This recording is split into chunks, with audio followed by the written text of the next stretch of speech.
Hey everyone. So we just came through what I think is one of the most unusual weeks astrologically that we're going to see for a long time. I mean, at least till July. The eclipse window and the Saturn-Neptune conjunction at 0 degrees Aries, that happened last week. And the big question now is pretty simple. What actually happened?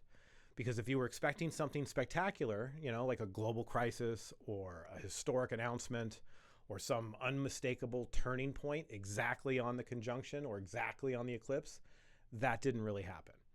And I mean, I'll be honest, I wasn't shocked by that, but I was a little surprised. With an alignment this rare, you'd expect something monumental. I mean, even the prophetics were talking about this year, and so you would think you would hone it in to like these big dates, okay? And what happened was it kind of fell flat, right? These dates, they're supposed to be events, like something on that exact day. Sometimes that happens, but more often what really happens is a shift in the underlying energy, all right? When the planets line up like this, the quantum entanglement pattern changes, all right? It shifts. And then the question becomes who responds to that shift, right? Individuals are going to respond through their charts. Nations are going to respond. Companies based on their birth charts. When we look back at history, the big events don't always land on the exact day. But when they almost always unfold inside the window when the energy is the strongest. And that's what this past week felt like. Like it's less like an explosion, more like we were crossing a threshold line.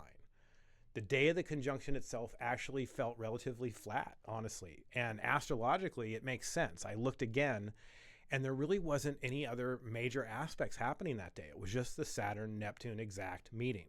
There was no big Mars trigger, no explosive aspect stacked on top of it.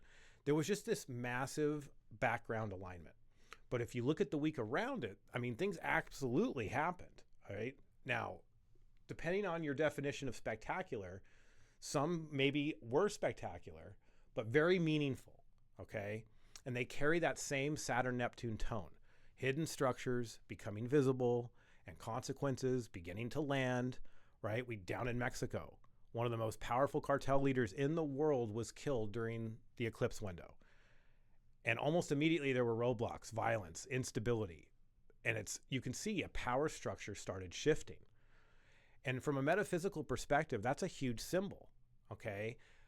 This happens a lot in eclipses. Like I said, the last eclipse was Charlie Kirk. So there's always somebody pivotal, potentially under a life or death situation. And when something like that happens under an eclipse, it often marks the beginning of a longer cycle. It isn't just the removal of one person, it's the exposure of the whole system.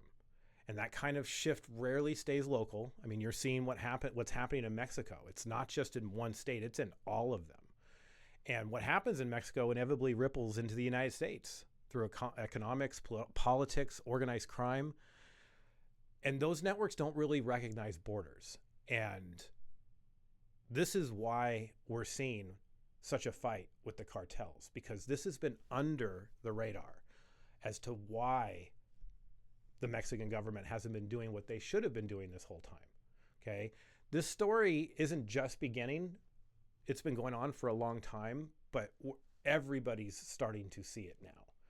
And then we're also seeing the global crime networks coming into visibility, right? The Prince Andrew's arrest was historic on its own. Okay. It's not happening in isolation though. There are other European leaders under pressure right now. There's resignations happening. Investigations are unfolding. And careers are completely destabilizing in connection with these Epstein-era associations. Okay, that's Saturn. Accountability is moving into places that used to feel insulated. Then there was something that kind of felt pretty surreal that week. All right, within a couple of days, you had a former president and a current president both talking openly about extraterrestrial life and UFO disclosure. Okay, Obama talked about the reality of unidentified aerial phenomena, and then within days, Trump pushed for disclosure of government UFO and UAP files. Whatever comes out of that, the symbolism fits perfectly. I mean, Neptune rules the unknown, the hidden, the mysterious. Saturn brings that stuff into reality. Okay, even the topic of disclosure fits the moment. Even as we go into Uranus going into Gemini after April, then it's really going to pick up speed. Okay. We also saw continued tension globally. Okay. Ukraine striking deeper into Russia. All right. We had strategic pressure, huge military buildup around Iran right now. We know that something's going to give there. Venezuela still kind of in an interesting pattern right now. China, there is so many things happening behind the scenes that's causing a lot of signs of instability within that country. There's a lot of maneuvering militarily, economically, politically. I mean, nothing exploded, okay? But the pieces, some pieces have moved, and they're pretty pivotal pieces.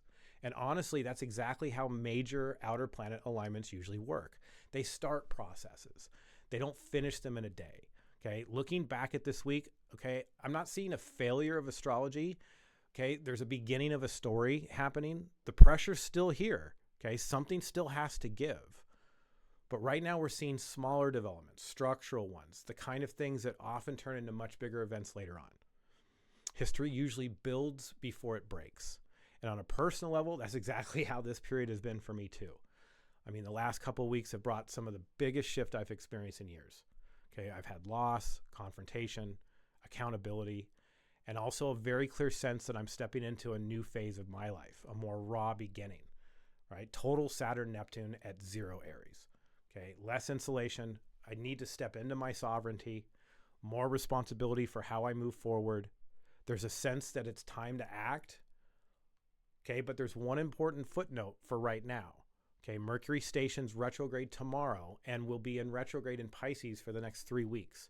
So even while we're in this new Aries energy that's starting to move, there's still a layer of pause and review before, and we build into this process. Okay, we're moving forward, but we're also double checking our direction, and we're watching these things happen. We're watching what's getting communicated to us right now, and we're pausing and reviewing. That's coming up here in the next couple days. Okay, so I'm not seeing disappointment about last week. Okay, we did cross a threshold. I can feel it. I know some of you can feel it as well. We crossed a line. Now we watch what develops, because this is the point in the zodiac is going to be activated again and again over the next few years with these slow moving planets. The conjunction wasn't the event itself. It's the starting line. And if there's one thing this week has showed me, okay, it's history doesn't always announce itself loud with trumpets. Okay, sometimes the biggest shifts begin quietly, and only later do you realize how much has changed. And I think that's where we are right now. Okay, more to come. See ya.